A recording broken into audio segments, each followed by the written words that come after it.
Or-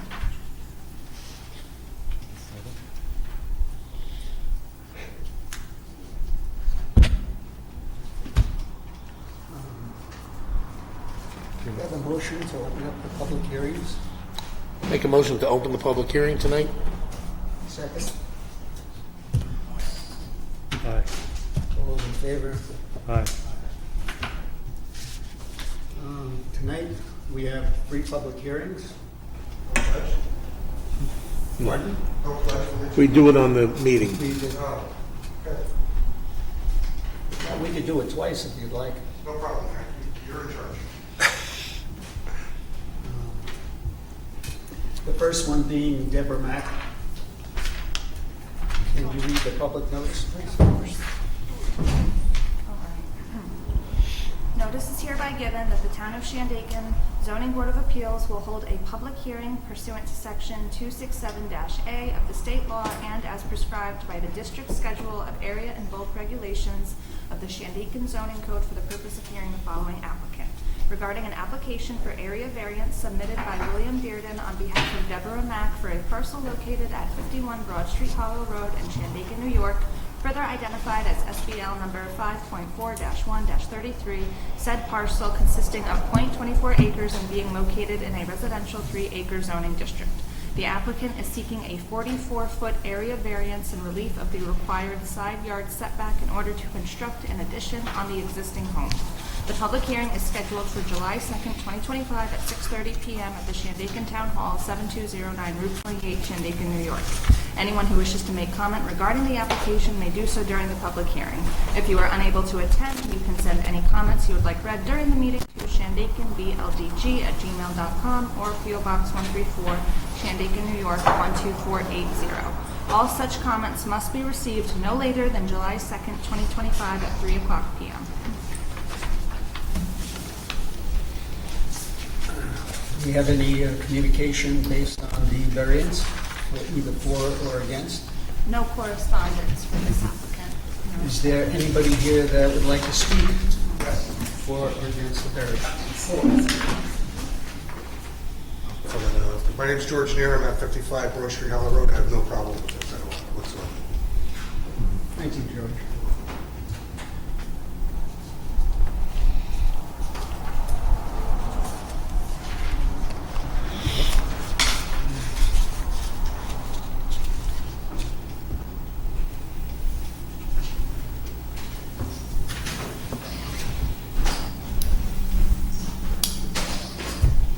Bill, would you like to comment on the variance? I'm on the bill, I don't have a problem with it. I don't know if I should, but yeah.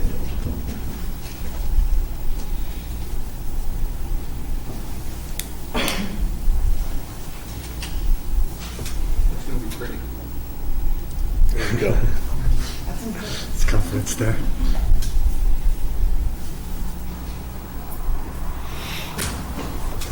Thank you. Thank you. Does anybody have any questions or comments on No. the variance before us? I'm good. Nope. I'm good.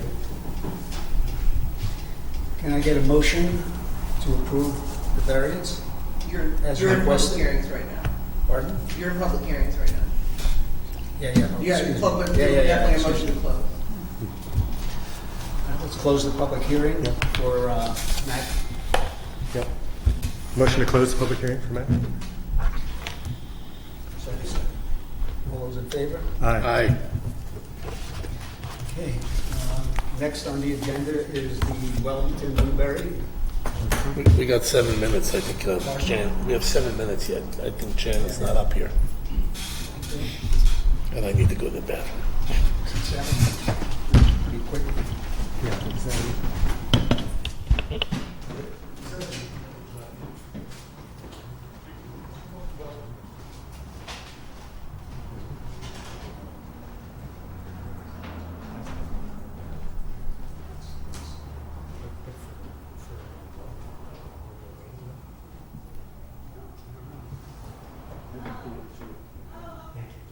Yeah, that's fine.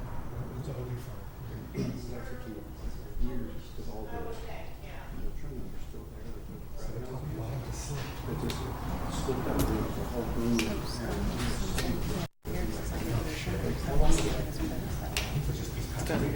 Yeah, yeah.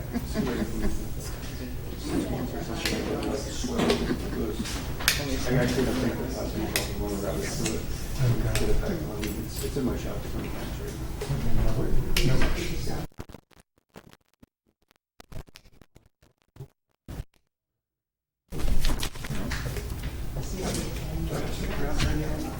Buy a sticker on it? For the second, yeah, I think so, for the next meeting.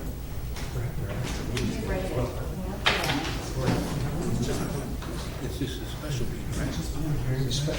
You guys can vote. It's a special meeting, so you can hold your public hearings and do like you can treat it like a regular. Well, it's not, but you can treat it like that because we advertised it with enough time. So in other words, if you want to vote All of these you can.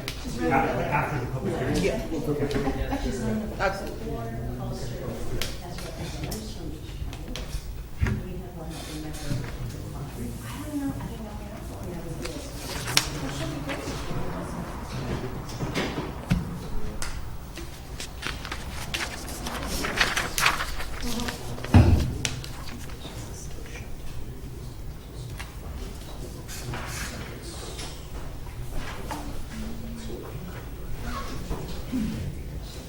Did you talk to Mark today? Did you say I couldn't remember. No, Hank said he had reached out but didn't hear back from him. Apparently John's got home and then his aide was like, his stage. Oh no. Remember pushing him. Oh my god. I know. In Kingston? I don't know. I'm assuming Margaret because I think they were cops. Right. Oh, fresh tap. That's the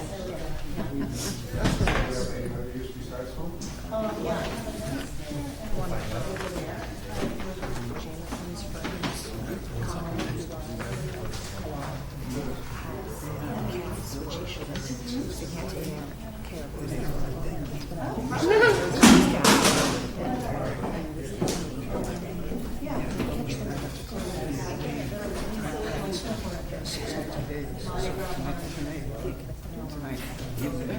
go, like, you know. So I hear Jameson going, oh, it's okay. It's new.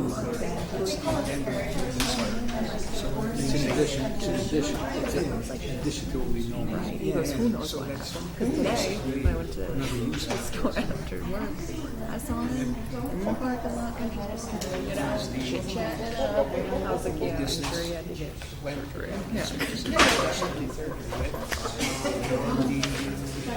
Like, who knows,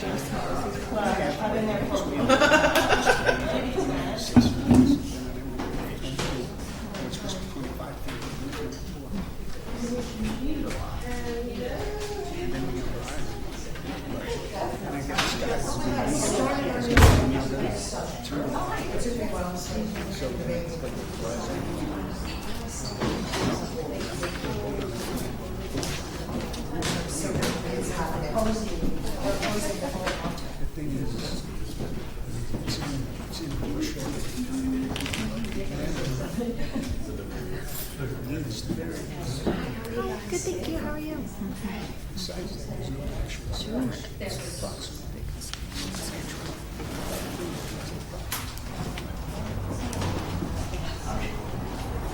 Also, it's not, I guess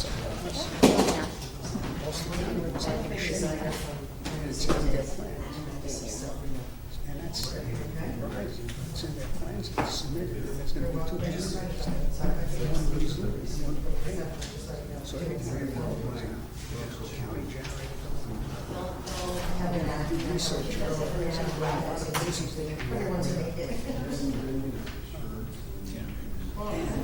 the county's out, batteries kick in. Test the batteries and stuff. And they're doing it here.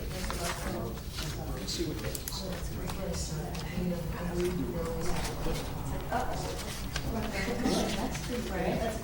I should have said. This isn't wood. This is Chinese.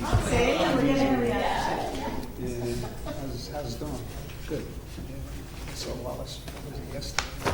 She had a mother who was taken off a diet. I guess they might have been Saturday. She's gonna be like a mother in like 2 years. You think so? She's out of her mind sometimes. But how about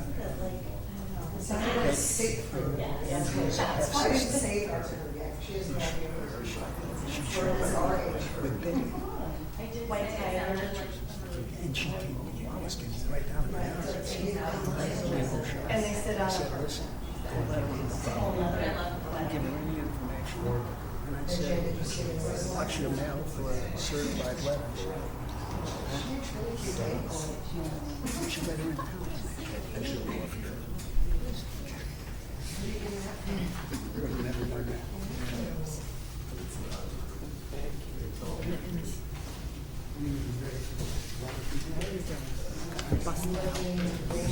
It makes it so funny. So I think it's fun to chase me out of the lawn. It's very much fun.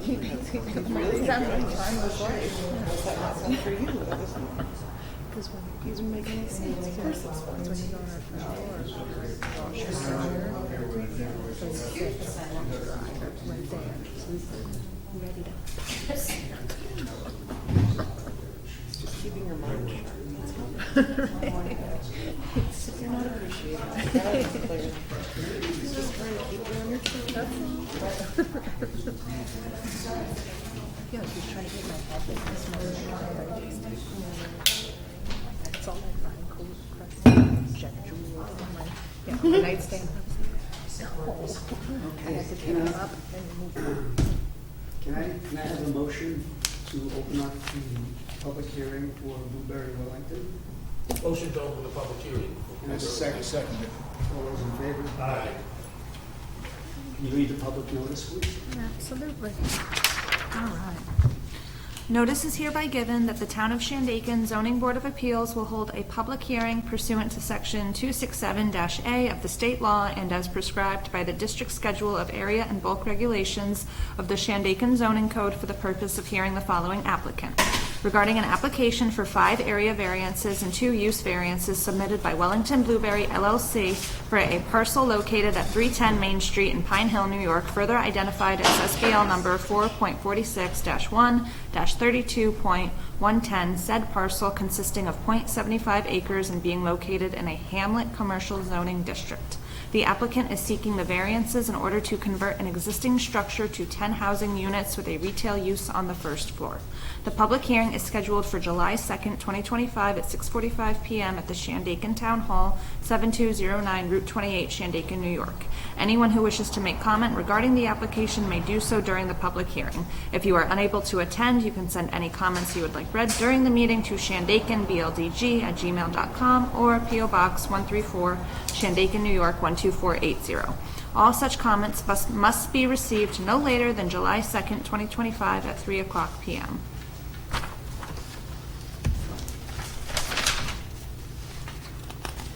Is there a representative from Wellington Blueberry to come up and speak on the variances?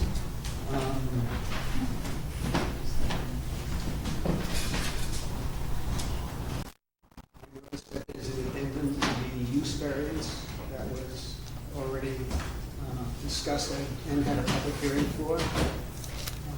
We waived the 62-day period to come up with an answer.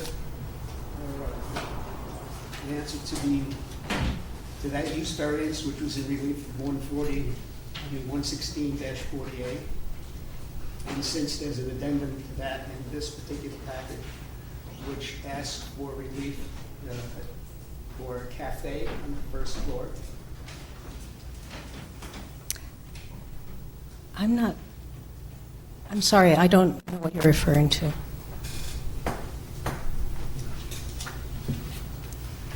You have 2 use variances in this package. Yes, And then one you is have for 5. acreage and the one is for the minimum lot area. There's one for the cafe. No. I think that, okay, so when they first applied, before they had representation, they applied for the use variance for the density, and that does include, the calculation of the density does include the retail use on the first floor, so that's likely where that's topping it. They started sort of over again once Mike came in. So these 7 variances that are being requested, that we're talking about tonight, that's all of the variances that they need. Okay, so I could go through all 7 if you want. Well, that's, Yeah. Do you want to hear all 7 variances? Sure. I'm sorry, I didn't even see that. Yeah. Snuck in, yeah. Sounds like the wind. Come on up, Alan. So, the public hearing that we had, in relief of 1648, we heard and we held the days based on the Right. application. Based on the subsequent In this package, though, I see that it's added as an addendum, the cafe. Where do you see that? No, the addendum is just an addendum to the applications. The addendum is just an explanation of the 7 variances and why they need them. And that's all that addendum is. And that 11640A is being applied for as an area variance, not a use. The 2 use variances being requested, not to go over your text. Okay. That's just like- It's okay. It's, there's a density variance being requested because there's not enough land area. And then there's the open space, code allows for 25% of their open space to be taken up Yeah. by floodstone. Yeah. And you've got 45%. Correct. So they're requesting a 20% variance for the open space. So those are our only 2 use variances. Right. Basically, you're going, for the first one, you're going for 10 multi-family housing units, which would normally require 2.06 acres. Development size of 0.9 acres. So that's the first use variance.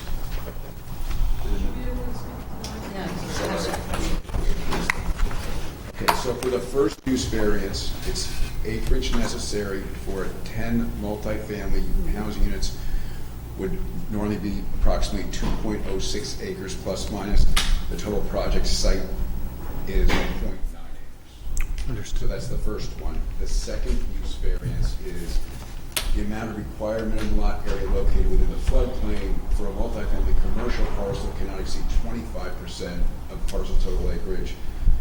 Approximately 45% of the project's lands are within the combined area, and that assumes about a 0.4 acre use variance on that. So those are the 2 use variances before the 5 area variances. Maybe we should pause there and just see if there are any questions on those 2 use variances. I don't think there's, I don't have any questions. It's fairly clear. I just, I want to understand, have you guys clearly demonstrated the following points? The applicant is substantially unable to make reasonable return on the property. Can you kind of go through those 4 points that justify the use variance? So one of them would be, of course, it would be financial evidence. The property with 10 workforce affordable units and the grocery store pencils out to minimum cash flow. And we experimented with trying to do fewer. As you probably know, in Shandaken, but especially in Pine Hill, commercial property is not very expensive. It's very hard to lease it for more than $1.50 a square foot. That'll be a challenge. And because we're trying to keep the units affordable to people who are making on average 60% of the area median income, we need the 10 units in order to make that work. It's like a math problem. There isn't a way of like increasing the commercial and making more money, or reducing the number of units and making more money. Okay, and then the other one is the hardship that was somewhat unique, or at least not shared by a majority of parcels in the same zoning district. Have you guys demonstrated that? I believe we have in the It's weird. Do you have that large packet? yeah. So if you start on Yeah. page 56, There's extensive write-up in zoning for Michael Morello's documentation submitted on each one of the points. Okay. if you start on page 56, each Yeah. of those is answered there. I don't know.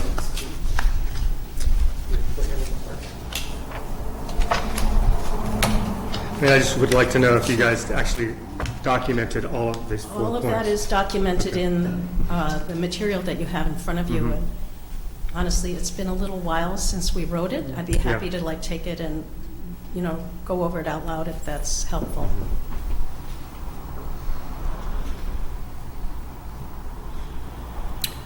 So the 2 use variances are the 4 to 10 units. No. I know you keep saying they're an area variance, but Yeah, here they are it says an it's a area use variance. Who says it's used?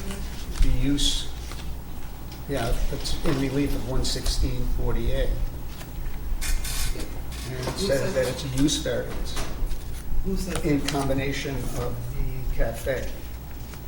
Who says? I'm just not. Not the confused about paperwork it. that I'm reading. Hmm? The paperwork that I'm reading, that they submitted. Well, the original paperwork that was submitted is to be disregarded. The paperwork that you all are reviewing now is what was submitted by the attorney. When did we disregard it? Well, When you accepted the new application. it might be worth just going back to remind people what we did. We're a community-based, or let me finish for a minute. We're a community-based group that bought the property. We were eager to assemble everything, so the first thing we did was come to the planning board and the zoning board. And we came to you early before we had our partnership with our developer, Rupco, or a lawyer. And after we had that ZBA meeting, and after that, we all decided with the ZBA to start, at your advice, by submitting an application to the planning board, which we did. And then we did a seeker type 1, and the planning board has given us a negative declaration on that. And our lawyer has submitted the application that you have in front of you to respond to the 2 use variances and the 5 area variances that we all agreed with both with the staff here, with the ZBA's lawyer, and with our lawyer, what was needed. Yeah. So that's where we are. And it's a long process, so and I understand you've got a million projects in front of you. There's no reason why you would keep all that in your head. It's in our head because we're obsessed with it. But that's how we're here. So there was an earlier application, but we agreed that that was over, and it's the application. See, that's the problem I think we have. I don't think any of us knew that we didn't have that application before us anymore, that it was disregarded. Discarded, and then you submitted a new application. That's the part that I guess is confusing to us. Because the last thing that I think I remember was that we agreed on the answer to the use variance that was originally submitted to waive the 62-day time period. And then the next thing, and we waived it based on the fact that we were going to get a secret. And make an application, and in the application, we answered all these questions that you have about. Yeah, but that was with the planning board. But you also have that application. That letter was addressed to the planning board and to the zoning board of appeals. Yeah. And was submitted to you the day I received it from them. Okay, and the use variance that I was talking about is on the letterhead from Michael Moriello. Yeah, what's this?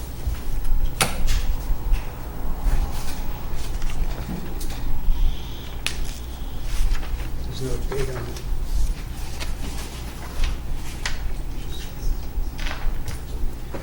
it. Which says use variance is requested.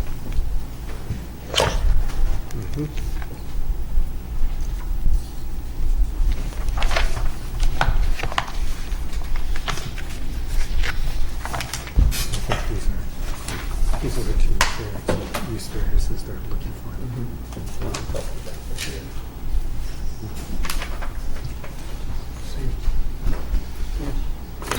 Yeah, yeah.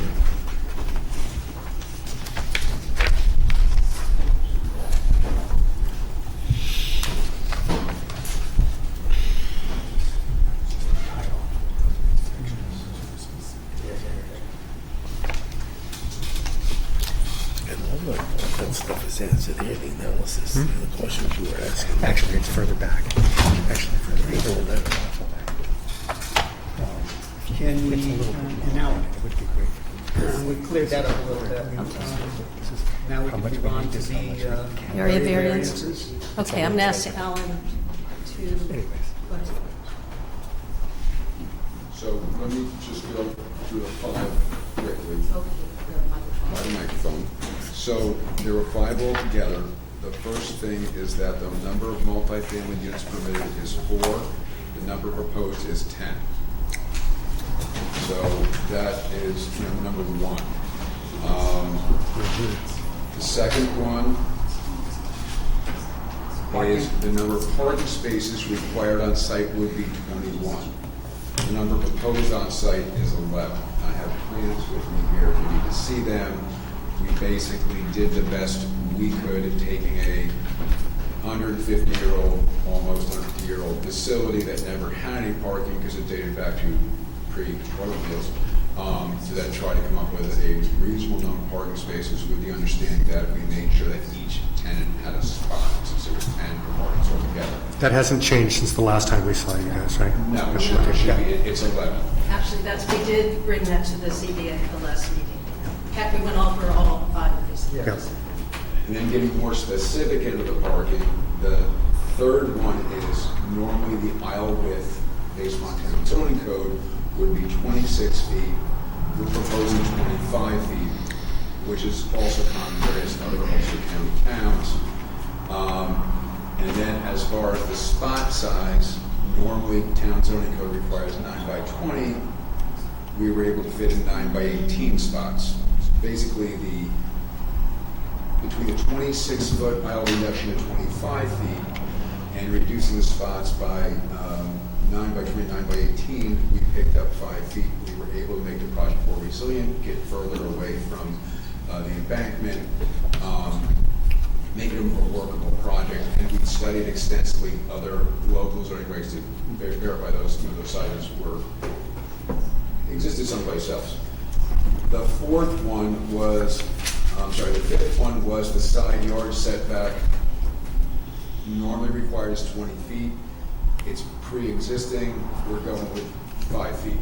So basically, to summarize again, increasing the number of multifamily units that's permitted from 4 to 10, reducing the number of spaces from 21 to 11, with the understanding we're purchasing spaces off-site, reducing the aisle width from 26 feet to 25 feet, reducing the parking space size from 9 by 20 to 9 by 18, and reducing the side yard setback, instead of pre-existing, from 20 feet to 5 feet.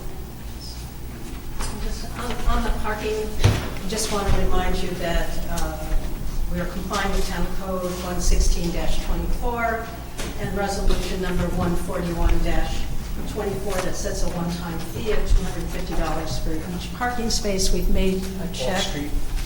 It's in lieu of parking. Yeah, so it's off-site. We've provided a check to the town and they've accepted it for 14 spaces, which is 3 spaces more than we really need by the code, but just to protect ourselves. So we have a copy of their receipt of the check. Which is essentially, this is news to me, I'm sorry. It's 26 spaces. Yeah. You don't need the variance for the number of parking spaces. If the town has provided proof that you purchased 14 spaces, that counts towards what you're required to have Mike's not here though, so I don't know if you want to just speak. Okay, let's just remove that. I don't think it's necessary. It isn't. Code requires 22 spaces and you're now. They have you're now at 26. They still need the variance for the aisle width and the parking Right. space Right, so the sizes, 4. but the number of spaces, this I was unaware of. I apologize. I shouldn't have.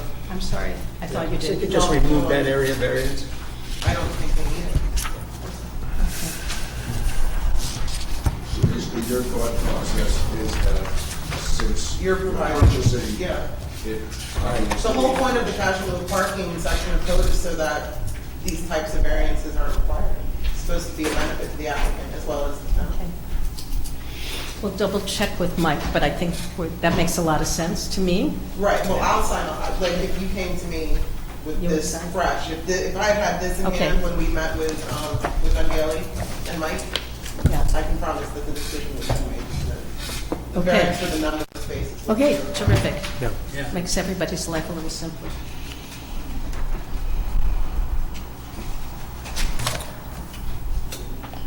I'm gonna put them in the right email thread. I'm gonna get myself more email threads, which is the last thing I That's actually right. want. Does anybody have any questions about any of these variances, whether use or area? I don't. Nope. Is any of the public here to speak either for or against the Wellington Blueberry project and these variances? We do have one letter that came in afterwards, which we should address.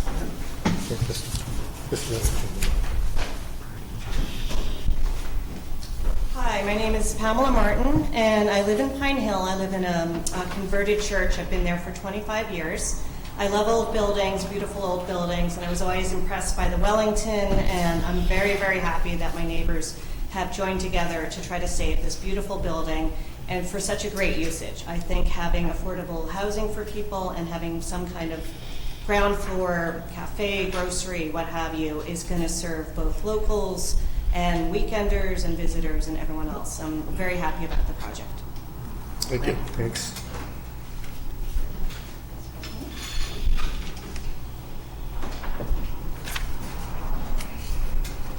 Gigi Luiso, also a Pine Hill neighbor, and the reason I came up today is because I recently bought a piece of property that our backyards abut the Wellington. And I have to say, knowing this project was happening gave me the confidence to buy this building and also do some renovation and bring it up to year 2025. I'm thrilled with this project. I think I have no problem with the density. I think having neighbors there is going to be great, not just for the folks who have a place to live in when they can afford it, but also for the town's vibrancy. So I'm excited about the whole project. Can you state your name, please? Gigi Luiso. What? Disclose that you're also. And also a builder lodge, are you going to say? Oh, I'm also a board member of the Wellington. Important. So I would hope that you would be for the project and Yes. speak well of it. Yeah. But so much so that I bought this property next. Does anybody have anything else to add? I think we had another letter that came in afterwards that we probably should address, just for the record. In addition to 14 letters of Support. support. Every single one. And this one is basically just asking some questions that maybe we can answer for them. Yeah, you can read.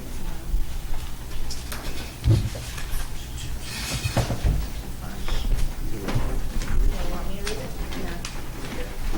Sure, it's that. Letters dated June 18th. Yep. Yes, okay. Would you read that for the record? Yes, all right. Good evening. I would like to know if there is a maximum number of people allowed living in each of the apartments and in the building proper. Also, if the commercial space is not rented, can more apartments be introduced into that area?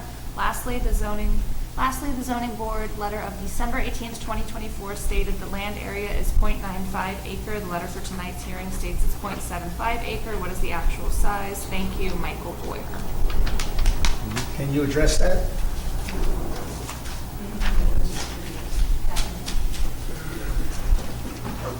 Kevin O'Connor from Rupco, co-developing the project. And I think the occupancy question, so studios are, occupancy standards for studios are one person, and for one bedrooms, it's 1 to 2. There's some additional questions I didn't know. The acreage I can explain. The town's records reflect 3/4 of an acre. That's inaccurate. Likely it was based on a description that was before they had a proper survey. Yeah. So that's why that 0.75 is on there. So it's actually 9.5. Yeah. And then he asked, if the commercial space is not rented, can more apartments be introduced in that area? And the answer to that is not without planning board and zoning board approval in the future.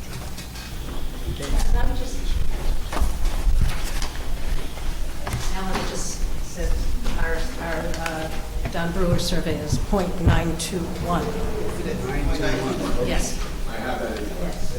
And, part of why we got involved in this project is to bring some commercial to Pine Hill.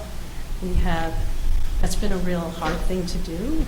Overall, we've had some real success because I think this project has gotten a lot of attention and we've worked really hard. We have 4 small independent grocers who are interested in moving into the space. None of them have signed letters of commitment, so I'm not saying that is going to happen, but that's our ideal. And as Grace said, we could not just add housing willy-nilly. We would have to come back to the board if that was the case, but it's certainly not what we want. We want commercial on the ground floor in Pine Hill everywhere.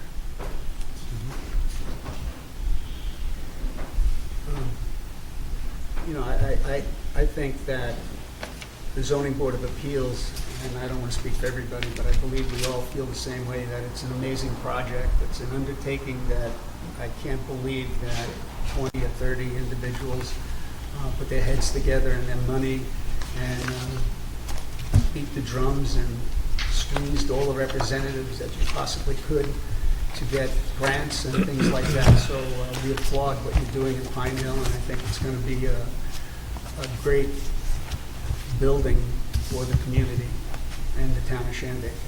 So I thank you for taking on that project. Thank you very much. And I just want to say I'm really proud that we live in a town that cares enough that the planning board and the zoning board really looks carefully at what's happening and really doesn't just close one eye over things. So appreciate questions. It's really helpful. It's not seen as a burden. It's really important to have volunteers who are willing to really dig into this. And I do feel like Shandaken is turning a corner as a pro-housing town, as a town that really cares about both residents and tourists thriving here. So thank you. So I see this as a partnership. Thank you. Thanks. Hearing no more questions, can I get a motion to close the public hearing? Motion to close the public hearing? All those in favor? Aye. Mike asked if you would like, Mike Morial asked if you would like him to draft the resolution for you to review. Or just do it yourself. Okay. If he'd feel more comfortable with it, then I'll have like this will be on YouTube tomorrow, so he can see what they voted. If they're voting later, what they're voting on exactly, and then if he wants to, we can go back. Oh my God, Ina. Okay. He usually likes to I know. himself. Oh, I know. The whole goal is if he can draft. He doesn't trust anybody else. He doesn't trust anybody Very else. specific. He's very It's good. Basically, so we have a proposed resolution granting final area/use variance approvals for your review and any changes. So you draft it, you review it, it can be changed as required. That was one of the goals for tonight. The other one was obviously having closed the public hearing. So, it'll be difficult for him to draft resolutions if he's not here when we're meeting. So it'll just be difficult for him to draft resolutions because he's not here. So he doesn't know how they're going to be made. But I will happily make sure he gets a copy of the video and we can chat back and forth. Okay. Okay. Next on the agenda is Verizon. Can I get it's past 7 o'clock. Yeah, it is. Can I get a motion to open the public hearing on Verizon? Motion to open the public hearing on Verizon?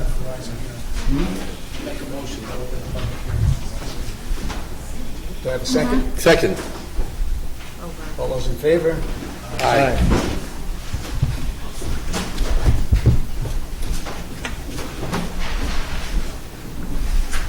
We're not gonna wait for the vote? Maybe they don't think it's going to happen. I don't know. Grace, thank you for helping us along there with this. I'm sorry I should have been more Project. clear earlier. I apologize. It's okay. Thank you. I just Grace. appreciate the... I noticed they just left. Are they coming back for the vote? I don't know. Or are we going to wait for Mike's No, resolution? no, we're gonna Those are vote. coming. Okay. I know that they want to be at the planning board this month. They need these resolutions, Okay. if the board wants them. Okay. Can you read the public notice? Sure can. All right. Notice is hereby given that the Town of Shandaken Zoning Board of Appeals will hold a public hearing pursuant to Section 267 1.1-A of the state law and as prescribed by the district schedule of area and bulk regulations of the Shandaken zoning code for the purpose of hearing the following applicant. Regarding an application for 2 area variances submitted by Verizon Wireless for a parcel located on Route 28 in Phoenicia, further identified as SBL number 14.13-3-32, said parcel consisting of 34.8 acres and being located in a hamlet residential zoning district.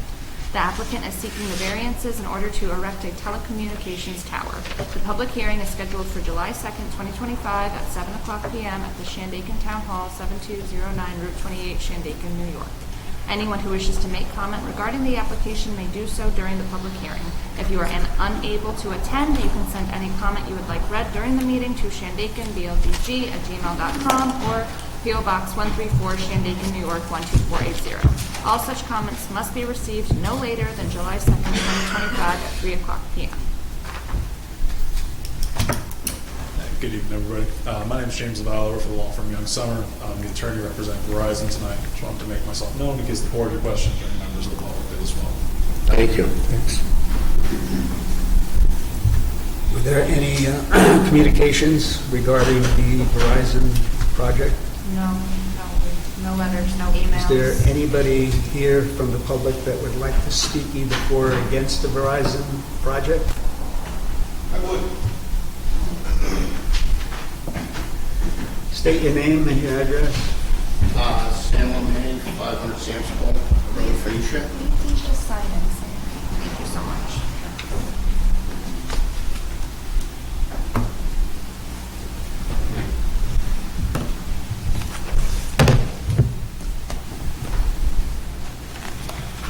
So I attended the board meeting there last round over there and stated multiple reasons. This is directly impacting me. This is within 500 feet of my house. It is, for starters, it's in my view. And as far as the application goes, they're proposing to use my power line, which is, they apparently don't even know where the property lines are. And that's my line itself, and the proposed road itself coming in down borders the northern property line. So as far as they're off on my line, I'm not so sure they're off there. So the variance can't even, I can't even see where they can seek a variance. They don't even know where the line is. And like I said, this is unquestionably in my view, and way too close. They have it listed in there like that it's vacant property. This is all, I use this property. And there's multiple things as far as in there with zoning, as far as visual impact. I don't know if there's a secret for visual and or environmental been done on this. But I'm highly opposed. So, when you just said they were your power poles, can you describe that a little bit more? Can you go into that a little bit more? The power line that they have on the application they've submitted, they're showing that it's on that particular property that they're proposing the tower for, that my line is on that side, and it's in the application presented to you guys that they're going to use that line. That's solely my line. I paid, I put it in. Property lines are inaccurate. So you own the poles? I own the poles. I personally put the poles in, had them put in, paid for myself, and that was in 2000. And you're saying the poles are shown in the wrong location? The poles are showing on the opposing property, which is not so. So the survey says approximate location of property lines, which they're not even close. Do you know where that is in this book here? Can you show that side?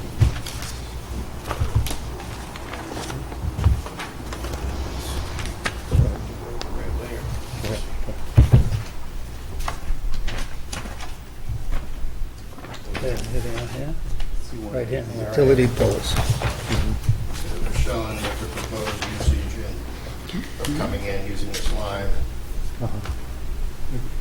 So this is. And what you're saying is that this line, you don't believe that that line is correct? This line is way down here. This line is very not inaccurate. Were you guys aware of this? So this is Brian Sargent with me. He's part of our site acquisition. You can actually speak to this issue a little more. So, Yeah, I just another question for Sammy. You say that this tower is 500 feet from your house? Within, yeah, And within 500 feet. when you look out your windows, your elevation, My window is just going to be probably at least 120 feet above the tree line in my view of the mountains.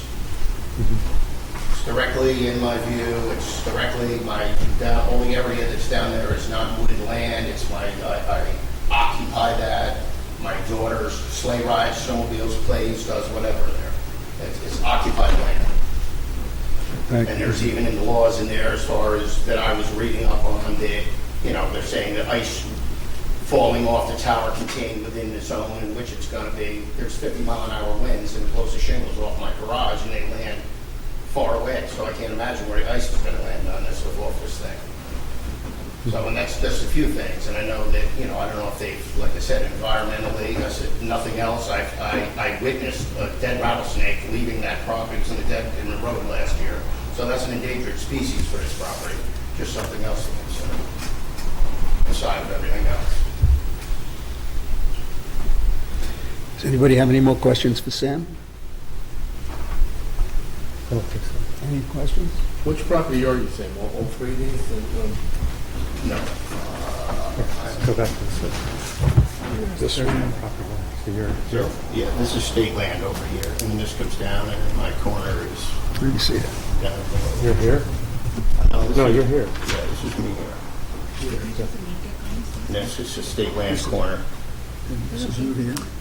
This is me, and then my other corner, and then I have a utility easement from there down over the neighbor. So this is, So this is my parcel here. This is state land over here. and the rattlesnake was? Was down where the entrance is to the road going down there. Okay. Okay.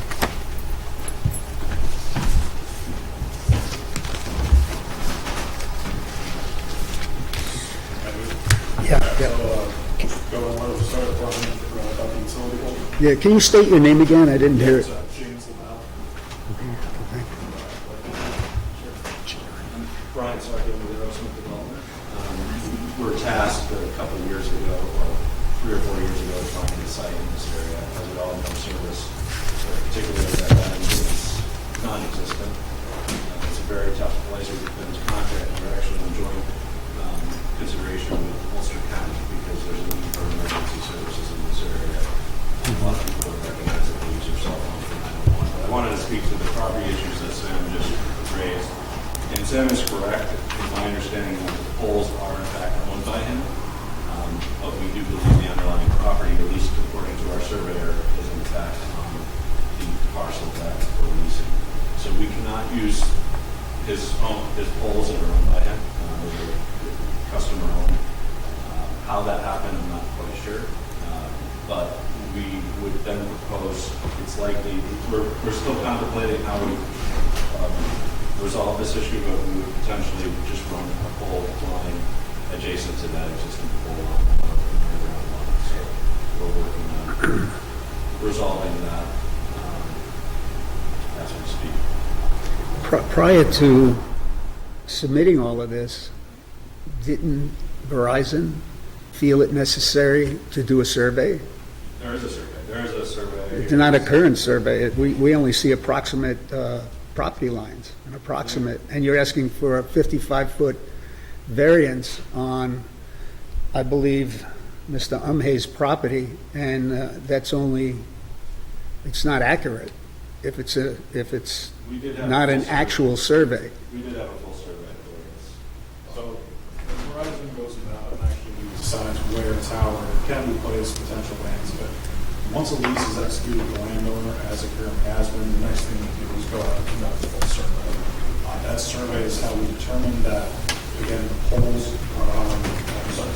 last name, Mr. Umhay's property, the poles that Mr. Umhay referred to are not on his property, he does own them, but the poles themselves, again, based on our surveyor, and the survey we conducted along with GIS mapping that is available from the county demonstrates that the poles are in fact on our landowner's property. They're not on that property. Well, There was an easement granted down there on the whole thing comes up through. So there is no evidence that there has been a physical land survey done through down there with Rivers. I don't know if you've done this GPS or something, but none of those poles are on this plan.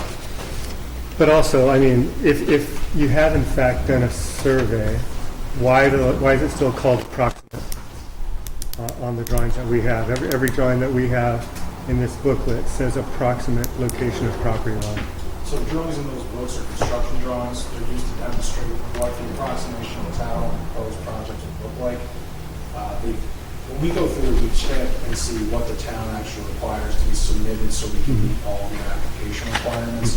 The full file survey was not part of them. The construction drawings are what we use to give a full understanding of what the project is. If the board would like to see our survey that is completed, we'd be happy to submit it. I mean, I think it's impossible for us to consider this, considering that there's not even an accurate survey yet. I mean, this is too important a project for the scenic byway, for the neighbors, for us to be able to consider this without even an accurate survey included in the booklet. So, yeah, understood. And also the new knowledge of the poles being not even being the neighbor's ownership, being his property. We didn't know that before. So again, the pole issue would be resolved internally, either we work with the utility providers who erect poles ourselves and manage them ourselves, or again, we would trench underground. So the poles themselves we would not touch. Again, county GIS mapping and maps available do demonstrate in our estimation, and again, are confirmed by our surveyor that this property and the poles themselves are on, again, our landowner's property. However, going back to that, the issue itself here is the poles and running electricity power off the poles. It's a bit of a moot point, understanding that these are this gentleman's poles on his property, poles that he owns. We're looking to circumvent that in its entirety by trenching electricity ourselves or erecting our own poles. Well, I think that's just one of the issues. I think the biggest issue is the 55-foot setback. The area variance that you're requesting and asking for, that's a pretty big reach. That tower is 200 feet. And you're saying that the property lines are approximate. So how do you come up with 55 feet if the property lines are approximate? It could be 85 feet. It could be 30 feet. So again, the 55 feet is based off of meets and bounds done on the survey we have conducted. Okay? It clearly states in my deed and the neighbor's You should deed. come to the Step up to the microphone, mic. Sam. Clearly states in my deed and neighbor's deed, which is Vincent Colantoni, which my easement is over from my power line. It clearly states in there the easement over Vincent Colantoni, and it says borders the line of Ring, which is the pre-existing property of Mr. Parslow. So it belonged to Ring in the beginning, and it clearly states in two different deeds that right-of-way coming up is clearly on which belongs now to Vincent Colantoni. So wherever they're getting their survey from is completely inaccurate. Again, our surveys are conducted with meets and bounds done in properties and GIS. We believe our surveyor to be correct. Our surveyor is, we have no reason to believe that the data exactly presented is inaccurate. You have any questions? How do you resolve one word against another on the survey without seeing? I mean, you guys put towers up all the time. It's kind of amazing that you wouldn't be so accurate with a survey when you're looking for a setback. Again, sir, we believe we are. We have conducted this survey in accordance with every other survey that Verizon does and goes out and conducts. These setbacks and area variances requested are off the meets and bounds of our survey. I cannot speak to, again, this gentleman's property line where he believes it to be. We do run into this issue occasionally where sometimes property individuals believe it's in one place or another. I'm not saying, again, this gentleman is incorrect in this case. However, our surveys are done by our licensed engineers and surveyors. We have no reason to believe they're inaccurate. our data and our requests for the area variance are based on such. And again, we're more than happy to submit our certified survey. And I think I have another question. Why not 180 feet as opposed to 200 feet in height? So tower heights, specifically when it comes to cell towers, because cell towers are still line of sight technology, meaning if you can't see the tower or you're in a knoll or you're hidden behind a hillside or whatever it is, the tower can't actually get its signal to you. I believe this tower is 194 feet. 99. 1 foot under FFA. Yeah, so it's 195 feet down with a 4-foot lightning rod, bringing it to a grand total of 199 feet. The reason we keep these and intend to keep these at all costs under 200 feet is because over 200 feet of The FAA requirements, we have to light the towers. We understand that neighbors, people driving by, the towns themselves don't want to look at you. Over 200 feet, the FAA gets involved. Yes. Is there going to be any lights on this tower? No. So the only light that will exist in this tower compound would be a small motion-activated LED light at the base of the tower itself, and that would be in case a maintenance team needed to go out when it was dark. Again, it would be motion-activated, it would not be on, it would be unobtrusive unless somebody was actually in the tower compound working with the tower itself. And can you explain why there's 2 generators that are going to be operated in the confinement of your chain link fence? So the first Verizon generator is what we have switched to in the event of outages. It's a 200-gallon diesel generator. It's a double-wall tank with internal monitoring, so we can know in case anything ever happens, God forbid the tank is punctured. What that'll do is in the event that there is, again, as we get heavy storms in New York, we see nor'easters, heavy winters, whatever it may be. If power were to be lost to the tower for any reason, that generator could then run the tower for anywhere from 48 to 72 hours based on the demand. The second generator, I believe, is for the county's own EMS equipment. The way this tower is currently structured, Verizon initially proposed, or in our internal propositions, was a 174-foot tower. The additional 20 feet was added on top upon consultation with Ulster County because they wanted to mount EMS and 911 equipment on it. So, in order to power their equipment, again, in the event of emergency outages, they need the second generator within the Yeah, well, one is going to be propane and the other is diesel. Yes. Why not use battery backup, as you do on other sites, Verizon, So battery because of noise restrictions? Battery backup was very common 10 or 15 years ago or so.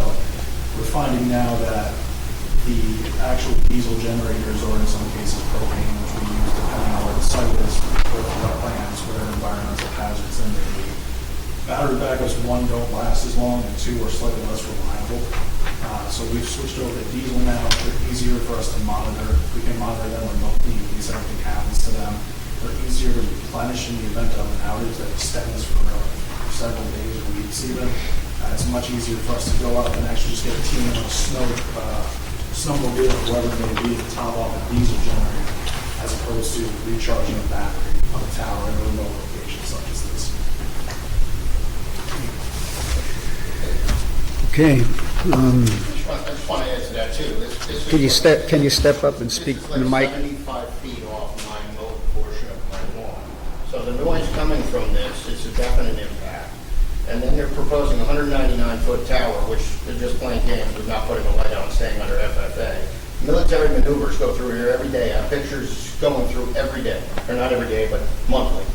They come through the other day. They come over the top of me right there. And with that not being marked, which is completely unacceptable to me, that the position of this period to be in my view and devalue my property for 1, and then 2, playing games with possible impacts with planes and everything else, or they're going to put a light on it so that it annoys me at night too in my window. So the whole thing is completely unacceptable. Again, just to address those points, when Verizon actually goes through and constructs towers and towers are built out, when construction starts and there's cranes in the area, our internal team goes through and actually marks it on all FAA systems. So in cockpits of planes, helicopters, whatever it may be, whatever aircraft are coming through the area, there are markers indicating that there are large structures in the area. Then when the tower itself is completed, it's completely registered with the FAA.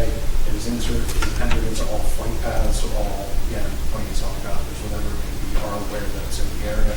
It's the same as any other tower, a radio station, cell telecommunications tower you may see on adjacent mountains in the area or in Ulster County. Let me ask a question. Do you feel that this is an undesirable change to the neighborhood? No, sir. You do not. And do you feel that it is an undesirable look for the scenic byway at the Catskill Mountain Park Again, we do not. when it's right on the scenic byway? Again, we do not. These towers are made out of galvanized steel, which over time weathers into a very muted gray color within the first 6 to 12 months. They blend into the skylines very well. And again, coming to that, and referencing what Brian mentioned earlier, telecommunications service, E911 service in this area along that portion of the bend and scenic byway is non-existent. So understanding that, well, yes, people may not enjoy the sight of the Great Tower at first, visual blindness one becomes a thing, and two, there's a public safety aspect. Furthermore, the requirements of Verizon to abide by the requirements of Verizon to abide by visual impacts and board criteria are slightly different under federal law, under something called the Rosenberg standard. Rosenberg. Yes, sir. You mean, was it, I can't think of the tower company, Cellular One against Rosenberg, Dobbs Ferry, In the case.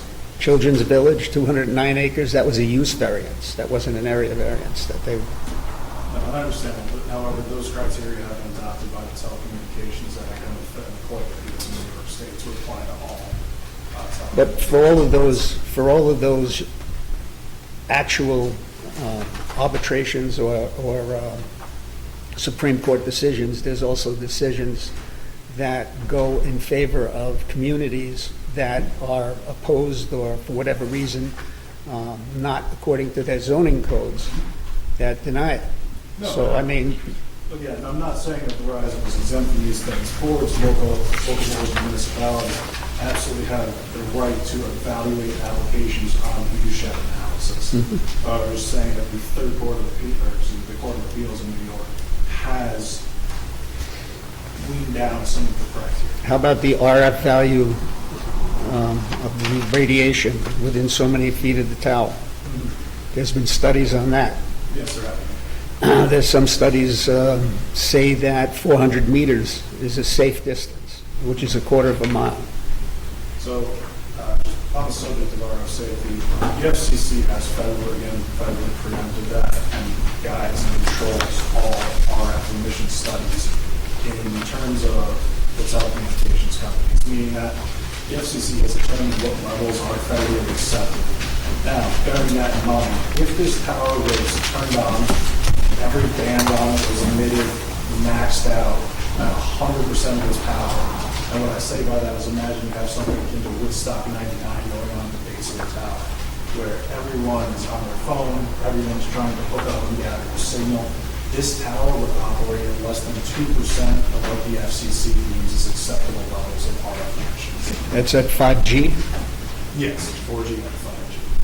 With that in mind, though, this event where, again, in this area especially, that every band on this tower would be used because so many people would be on demand for the network is likely to never happen. What these towers do is they essentially flip into a sleep mode when there's no demand on it. So 4 a.m., nobody's driving by, nobody's trying to connect to the internet. The tower has what we call a pilot signal, which is just a continuous ping which sees if anybody's phone is actually trying to connect to the tower itself. Trying to connect to, again, the tower goes into sleep mode. 24/7 wherever. This is just something, if I may, my 12-year-old daughter being concerned, this is just some of the things that she Googled up real quick within about 15 minutes. I can't. That's my 12-year-old just. So you say that the tower is safe within a quarter of a mile or within 400 feet? Say it's safe for pregnant women, young children, or older adults? Yes, you could stand. Because this stuff runs 24/7. Yes, this tower is safe based on RF studies and federal guidelines. At the bottom of the tower, you could stand underneath it 24/7. And again, maxed out, it would emit less than 2% of what the FCC deemed acceptable levels of RF emissions. And that's, again, everybody on it all day, all channels maxed out. It's something that based on the area of Phoenicia, and I'm from Kingston, I know the area well, is not going to. Do you live next to a tower? I do, actually. Yeah? I do. We actually also have a 5G antenna on our roof for our office. In your office? Yes, sir. Does anybody else have any questions? Alan, do you have anything to ask? Anything to contribute? I just want to say again, they're commenting on, scenic highway and the site of this. What about right out my window, in my view, I have 30 acres up there of prime real estate in demand of these days. That is going to completely devalue my property and put this right in my view. So I'm just going to say that I am completely opposed to this, and I am willing to bring my attorney into this, because this is just very unacceptable positioning. This isn't a hardship. There's a lot of different places and locations in the town other than, I am surrounded by state land to my left. There's nobody can build to me to my south. I have an outcropping to the right, and this is the only possible place that anything could happen, because this isn't even feasible to build a well. The only reason they're cutting up through a 45-degree incline, which is going to be a major impact for a visual just coming down, heading east, looking at that. You're going to completely see that whole thing. So, and they can go, they're just trying to tie the one end with one giant monstrosity tower, in which they have plenty of money. They can put some smaller towers. They can complete it up through. There's a lot of other options and devaluing my property. And I am willing to bring my attorney. I know you guys have another tower on Wittenberg Road going up. Yes. Wittenberg Road. Yeah, that is not, I mean, I can speak to that briefly. I mean, that doesn't fill in the service area at all, so. No, I understand. My question is, I mean, obviously that didn't come for a variance. Everything there you were able to do without any variance? Sure. That may have been the case. I mean, in this particular case, we're really limited as far as available land parcels that meet the elevation criteria that's necessary for RF to cover 28 going, getting unoriented, but to cover that bend and to cover the corridors that are needed in the valleys, you really have to be at where we are right now, where we're proposing. So there's very little options. I do know we did approach Sam for releasing interest. Did not hear back. But that is, unfortunately, we don't have a lot of options in this area. You say you don't have a lot. You have any. We don't have any. I mean, this is it. This is our best hope to get service in this area, and it's needed not only by Verizon Wireless, it's needed by Ulster County EMS as well. So. I'm one of the people affected by not having service, but I'm concerned about this gentleman's property being right on top of this, and I'm not sure how to resolve it. Well, I'm also concerned, and also on the scenic byway, have you guys done a balloon test to prove? Yeah, that's in section 9 of yours. It's in there? And that includes photo simulations of what the tower will look like. No. Can you, what page is that? Sure. Section 9. So all these, this is a comprehensive analysis of where it will be visible. Let's see. I think it starts. Go on the back of the book. Yeah, it's Starts here. So this is kind of a general view shed map. Right. And then you can go through each of those photos that we're taking on. This is the photo index. Those are the ones that are visible, not visible. But you don't have any photos of the actual test itself? Yeah, we do. Yeah, they're in there. Yep. Yeah, can you? Let's see. So this one's not visible. This isn't visible. Here's one where it is visible. That is, it tells you where the photo was taken from. Very good.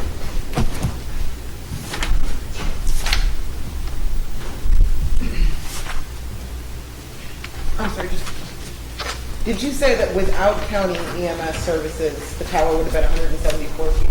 Did I hear that right, or am I? Yeah, that's what, Yeah. you did hear it They right. added another 20 feet or something. Because of county's request? Because of for the county. co-location? Okay. But the county hasn't filed any permits with us at all. Well, they don't need to. Huh? They won't need to, Why? because I they're don't going on even- this tower. Yeah, no, but I'm also thinking of the 20 by 12 garage and their generator that is going to be in their fenced-in area. Oh, that's all gonna be a part of the site plan if these, Yeah. and With the planning then board? if the site plan gets approved, then the building permits will just get issued to Mhm. whoever. Okay. Just got another comment if I may.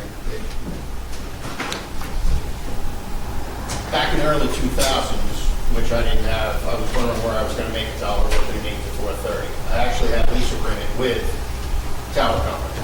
It was a 5-year lease. They ran the lease, and in the 5 years after that, they had the option to back out.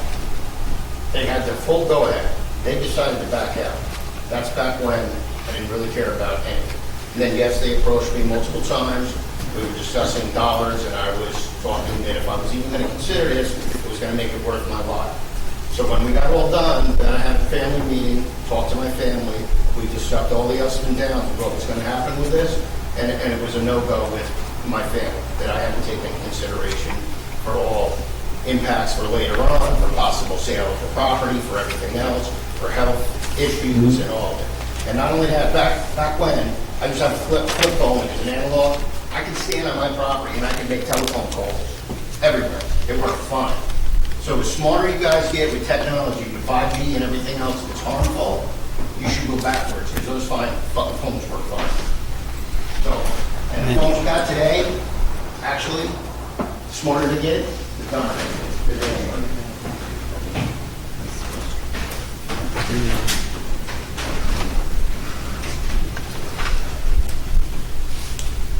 Kendrick Lumber.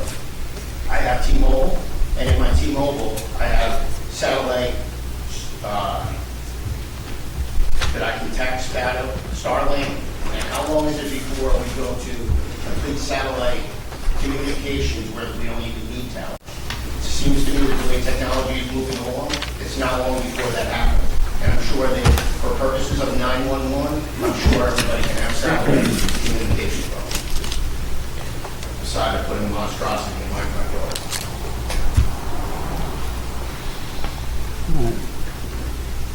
Is there any more questions? It's about dollars for Verizon. Any more questions, statements?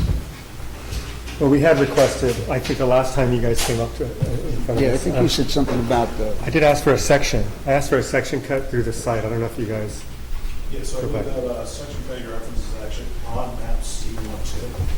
Is that the- And the fold out for me, I believe it's map 6, which is the C1C. Those maps demonstrate the cross-section. There's also further maps in the back demonstrating gradient, site plans.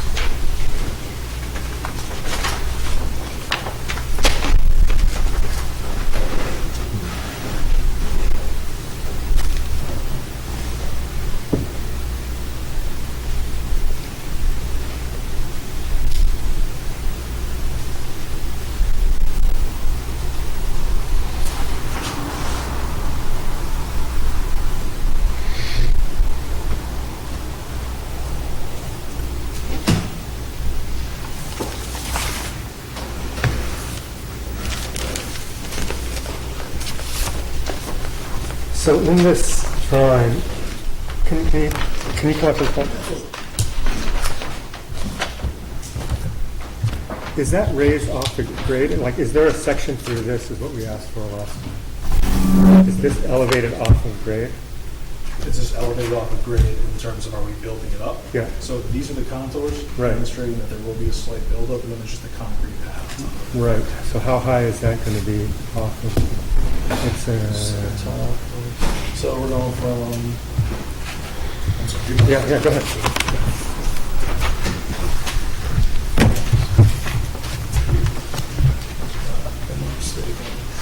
I'm sorry, this is the gradient building way. So here we're at 17, 1780 going up to 1783, so 3 feet approximately. To the top here. Yes, and again, this is in essence retaining drainage. making sure Understood. the site. Then there's the concrete pad itself, which the tower's on. Here, inside the fenced in compound, it's just graded gravel underneath Schedule 1 or 3. But the 199 is from the top of that, or is it from the base of the ground? The base of the tower itself. So when the tower So hits the concrete pad, it'll be 199 feet. So it's 199 plus 3 feet? Because you're saying that this is 3 feet high. No, I'm saying this isn't built up here. This is not raising up. This is us grading the surrounding sides to make sure, because of the swells in the ground, it's us making sure that there's not just a sharp drop off the sides of the compound where the tower is. So there's not erosion, there's not similar where we have sediment control going forward. I'm sorry, I think I misunderstood your initial question. Well, we had asked for a section across here to confirm that, actually. But you're telling me that this here is flat, and that's just... This is step down gradient. Gradient.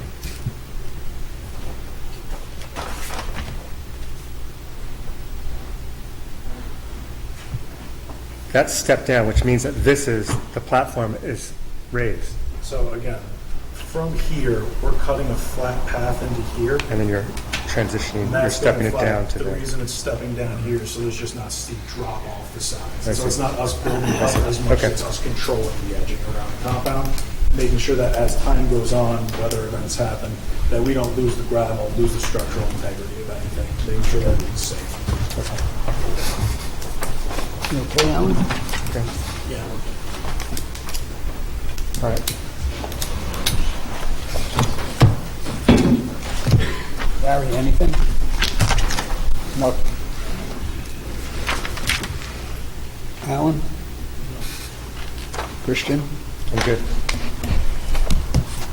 Can I get a motion to close the public Motion to hearing? close the public hearing. Can I get a second? Something? Who? May I say something? Of course. That's Angela. Hey, Angela. Oh, yeah, Angela. I know Angela. I know Angela. I couldn't see you all the way back there. I was hiding. Yeah, I know. You were hiding. I live in Lindo, I live in Phoenicia, on the corner of Veterans Way and East Street. And if I were in Sam's shoes right now, I'd have the same concerns. But talk about being between a rock and a hard place. This is a sending unit for a cardiac implant I have in me. If I have a cardiac episode, this thing cannot communicate with my doctor because I don't have a cell signal. And it will not connect to my Verizon network extender through the Spectrum cable. It doesn't want that. I work here at the town hall maybe 2 or 3 days a week. And I bring this to work, it connects. So if I have an episode and I don't come to work a couple of days, my doctor doesn't get a report. And I spoke with my doctor's office, they have quite a few patients with dementia with the same issue. With all the technology that we have today, I mean, I understand what Sam is saying, I agree with what he's saying, but this has to be fixed. Thank you. And wait, there's no other way that that can be connected to anything other than a tower? No, this particular one, no. They have other ones that will, another company makes one that will go through the internet. But my husband has a pacemaker. His goes through the internet. We can't be on the same connection, the same signal, if you will. Mine has to be different, and the only difference is one that goes home to yourself. Yeah. Okay. Thank you. Thank you. They have life alerts that for older people, they see them all the time. They have life alerts that immediately contact. Not only that, my wife just bought a little hotspot thing for $150, and wherever you go, you got service with that hotspot right there. And it's a Starlink. It's not Starlink, but it's an off-brand, but you can get a hotspot with communications right there. So that's available depending on what you want. Okay. Motion to close. Yeah, motion to close we had. Second. All those in favor? Aye. So closed.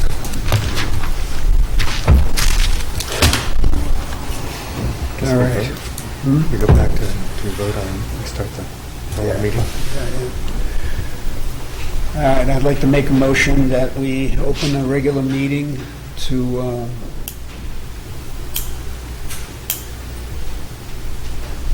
complete the public hearings and vote on whether we agree or disagree. So we can deliberate. Let's do the pledge, please. Stand. Pledge allegiance to the flag of the United States of America and to the republic to which it stands, one nation, under God, indivisible, with liberty and justice for all. Thank you. All right.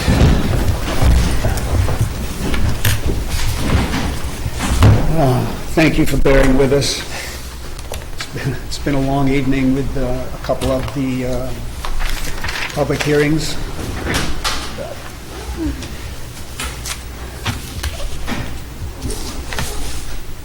That's okay. Are there any questions or anything about the Mackey? I don't think I have any questions. Can we take can somebody make a motion on the Mackey variance? Either for or against? I make a motion to approve the variance. As submitted? Do we have a second? Yeah, I second the motion. Okay. Roll call. All right, Mark Flody, Gary Guglielmetti. Yes. Alan Vella. Yes. Christian Lynch. Yes. Henry Williams. Yes.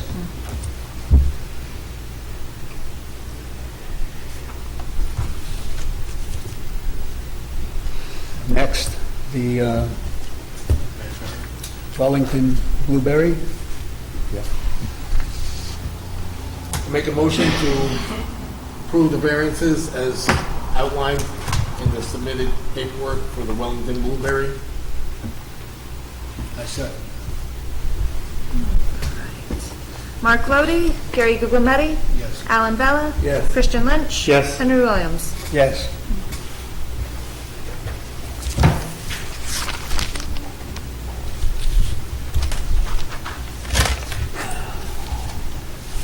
Can I get a motion on the Verizon variances, height and setback of 55 feet?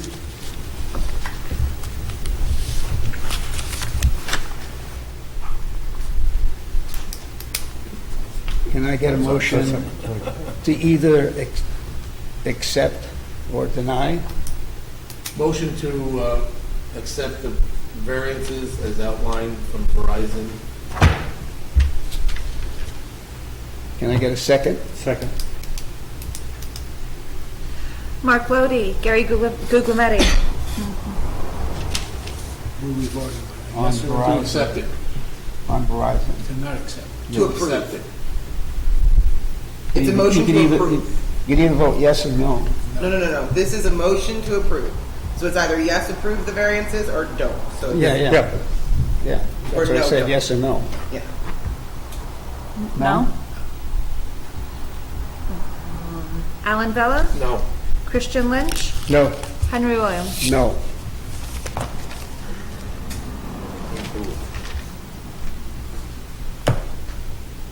Might be another way. Yeah. You know, I'd like to say something to Verizon.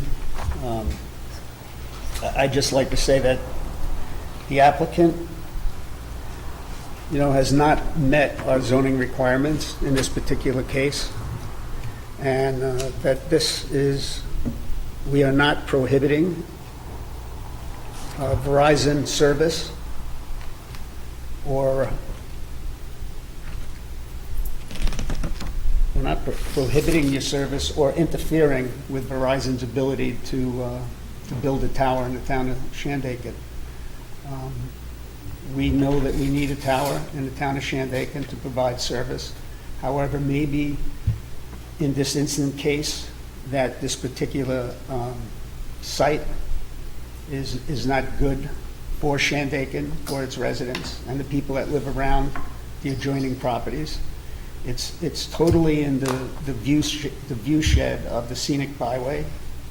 It's in the adjoining neighbor that you need the 55-foot variance on his property. It's right in his view shed. And I think he has some concerns with the RF factors and things like that. So we just want you to know that we are not prohibiting or trying to stop Verizon from building their towers. And and we are adhering to the 1996 Federal Telecommunications Act. And we did research Cellular One and Rosenberg. And we feel that, again, that you just didn't meet your burden with the zoning requirements of the town in this instant case. So maybe there's another site or another way to accomplish whatever you're doing. There are no other sites. Go see Harry James, that'll take care of a lot of it, and it'll take care of Angela. What about Josh Fryer's place too? His parents were on the street. With option. They leave them there. They like to divide his property. All right, let's not get into arguments between, let's be professional. And Verizon, do you have anything to say in regards to what we just did? At this time, Okay. I'm sure we'll get that stuff.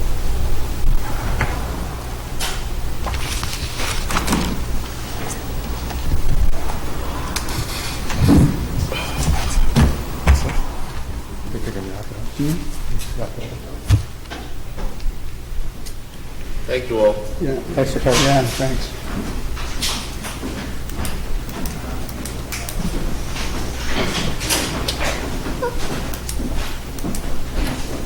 Just leave us.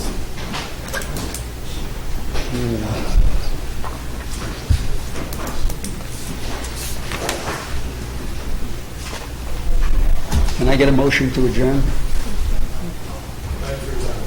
Thank you. Thank you. Yeah, thank you. Please try again, please. Yes. Please. Please. I'll wait until you close the meeting. Okay. I make a motion to adjourn. I second that.